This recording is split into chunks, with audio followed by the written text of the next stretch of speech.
Here's something strange. Walk through a genuinely wealthy neighborhood and you'll see fewer designer logos, fewer brand new cars, and fewer status symbols than you'd see at an average shopping mall on a Saturday afternoon. The people with the most money are often the hardest ones to spot. The guy in the plain jacket driving the 10-year-old sedan has a portfolio that would stop your heart, and the guy in the flashy watch leasing the sports car is one missed paycheck from disaster. That's not a coincidence, and it's not an accident. The wealthy spend differently. And more importantly, there's a specific list of things they quietly refuse to spend on at all. Not because they can't afford it, they could buy any of it without blinking. It's because somewhere along the way, they figured out a truth that most people never do. Almost everything the average person buys isn't bought for themselves, it's bought for an audience. It's bought to send a signal to people who aren't even watching. Today I'm walking you through the 7 things rich people refuse to waste money on, why each one is a trap, and what to do instead. Number 6 is the one that quietly drains almost everyone, and most people never even notice they're paying it. Quick note before we start, because this matters. This is not a video about being cheap. Cheap is its own kind of trap, and we'll talk about that at the end because the wealthy actually spend freely and even lavishly on a few specific things. This is about what they cut without hesitation and without guilt. And here's the mindset underneath all 7, so keep it in your head the whole way through. Spending money to look rich is the single fastest way to guarantee you never actually become rich. Every dollar has 2 possible jobs. It can perform or it can build. The wealthy send almost every dollar to the build pile. Let's get into it. Number 1, designer labels. Number 1, they don't pay for the logo. The wealthy buy quality. They do not buy labels. That sounds like the same thing, but it's the difference between a full bank account and an empty one. Picture 2 jackets on a rack. Same fabric, same stitching, same factory even. One is plain and costs $100. The other has a small logo stitched on the chest and it costs $400.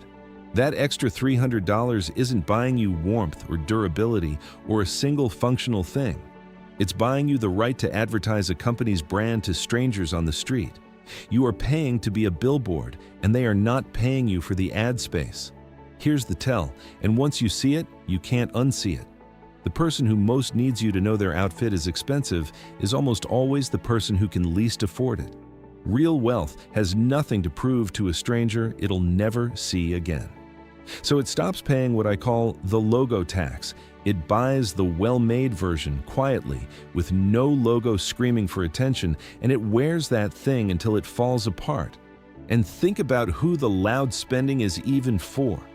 The people you're trying to impress with a label fall into 3 groups: strangers who forget you in seconds, acquaintances who might feel a flicker of envy and then go back to their own lives, and the people who actually love you, who never needed you to prove anything in the first place. That's the entire audience. That's who people go into debt to perform for.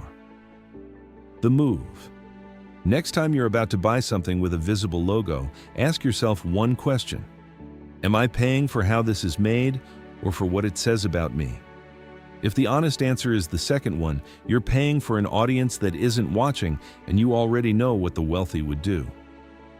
Number 2, the newest gadget. Number 2, they don't upgrade what already works. Every single year, like clockwork, there's a new phone, a new model, a new must-have piece of technology. And every single year, millions of people trade in a device that works absolutely fine for one that is marginally, barely, almost imperceptibly better. And a huge number of them finance the difference, paying interest for months on a phone that does the same things their old phone did. The wealthy tend to do the exact opposite. They run good tools straight into the ground. A phone that still works is a phone they still use.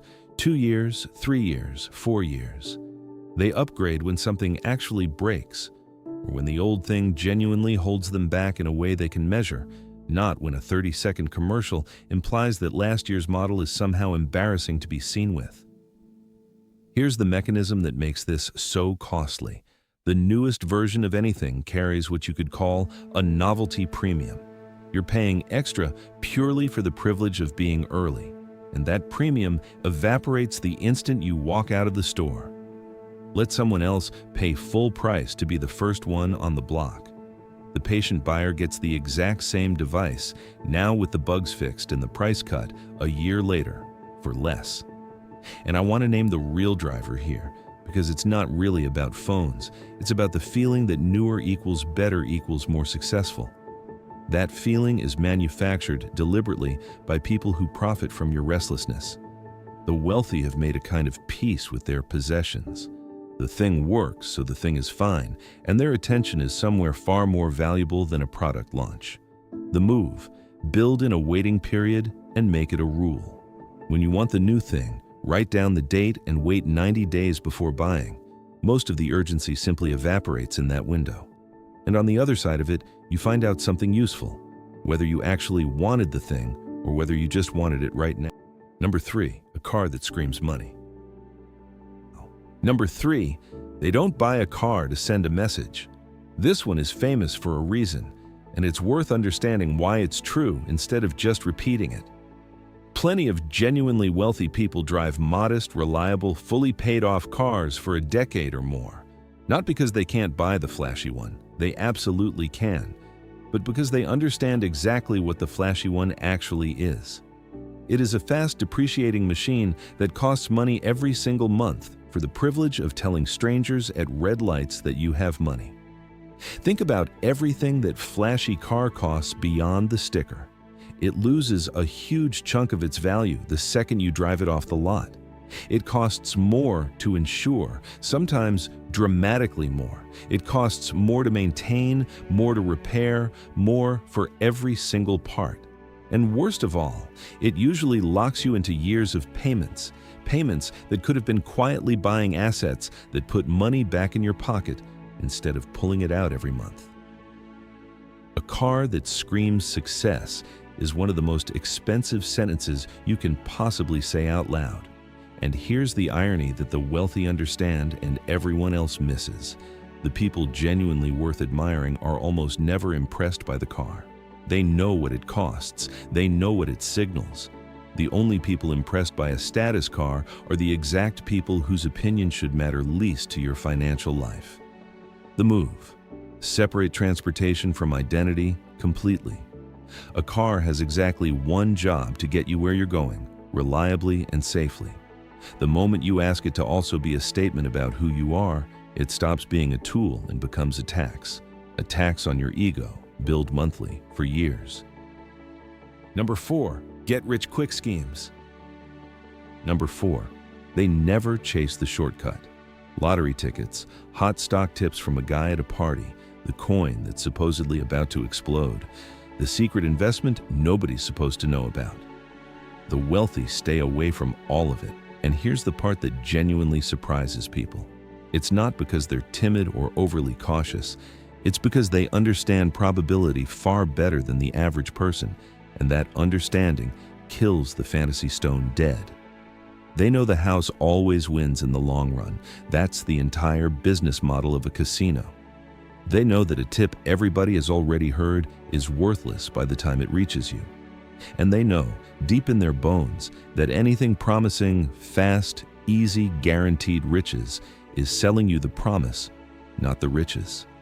If the thing actually worked the way it's advertised, the person selling it would simply do it themselves and keep the money. The fact that they need your money to make it work tells you everything. Now, the wealthy absolutely do take bets, but their version looks nothing like the shortcut. They gather information carefully, they weigh the real odds honestly, and then they make a calculated, unglamorous move where the math is genuinely tilted in their favor over a long stretch of time. That's not gambling. That's the opposite of gambling. It's patience wearing a disguise that looks a little like risk. The move: treat any opportunity that promises fast and certain money as a cost, not a chance. Assume it's designed to separate you from your money, because the overwhelming majority of them are. The real opportunities are boring, they're slow, and nobody is chasing you down to sell them. Number 5, gurus selling shortcuts. Number 5, They don't buy their way to a secret that doesn't exist. There is an entire multi-billion-dollar industry built on selling people the feeling of progress without the substance of it. The course that promises riches in 5 easy steps. The mentor with the secret system, available to you now for just a few easy payments of $99.99. The webinar, the boot camp, the mastermind that's really just a chat room. Ask yourself a simple question about any of them. How many of the people who bought that system actually got rich from it? And then ask the more useful question, who definitely got rich? The answer to the second one is always the same: the person who sold it. Now I need to be careful and fair here, because the wealthy do invest in learning heavily. We'll get to exactly how at the end. But there's a canyon of difference between buying a real, specific, usable skill and buying the fantasy of a shortcut. One of those takes years of unglamorous effort and pays you back for the rest of your life. The other takes 20 minutes to sign up for and pays back only the person who sold it to you. The wealthy can tell the two apart instantly, and they only ever pay for the first kind. The tell is in the promise. Real education is honest about the cost. It tells you this will be hard, it will take time, and here is the specific skill you'll have at the end. The shortcut industry promises the opposite: easy, fast, and secret. Anytime someone sells you easy, fast, and secret, your hand should come off your wallet. The move. Before you buy any program or course, ask exactly what specific, usable ability you'll walk away with. If the answer is vague, a mindset, a secret, a system, keep your money. If the answer is a concrete skill that someone will actually pay you for, a real thing you can do that you couldn't do before, then it might be worth every penny. Number 6, impressing strangers. Number 6, the one that quietly drains almost everyone. They stop paying to impress people who aren't paying attention. This is the invisible one, and it's the most expensive on the entire list precisely because you never see it as a single big purchase. It hides. It's the extra round of drinks to look generous. It's grabbing the check to look successful. It's the upgrade, the bottle service, the being seen at the right restaurant, the vacation you can't quite afford but post about anyway. Individually, not one of those feels like a real financial decision. It feels like living, like being fun, like being somebody. But add it all up across a year, across a decade, and it becomes one of the single largest expenses in most people's entire lives, and it buys them almost nothing that lasts. Because here's the brutal, freeing truth the wealthy have made peace with: the strangers you're impressing forget you by the next morning. The acquaintances you're performing for are far too busy performing for their own audience to remember yours. And the people who genuinely matter to you were never, ever keeping score. You are setting real money on fire to warm a room that emptied out the second you looked away. There's a phrase for the mental shift that fixes this. Almost nobody is thinking about you nearly as much as you think they are. Everyone is the star of their own movie, and in that movie, you're a background extra. That sounds harsh for a second, and then it sets you completely free. Because the entire category of impress spending just collapses.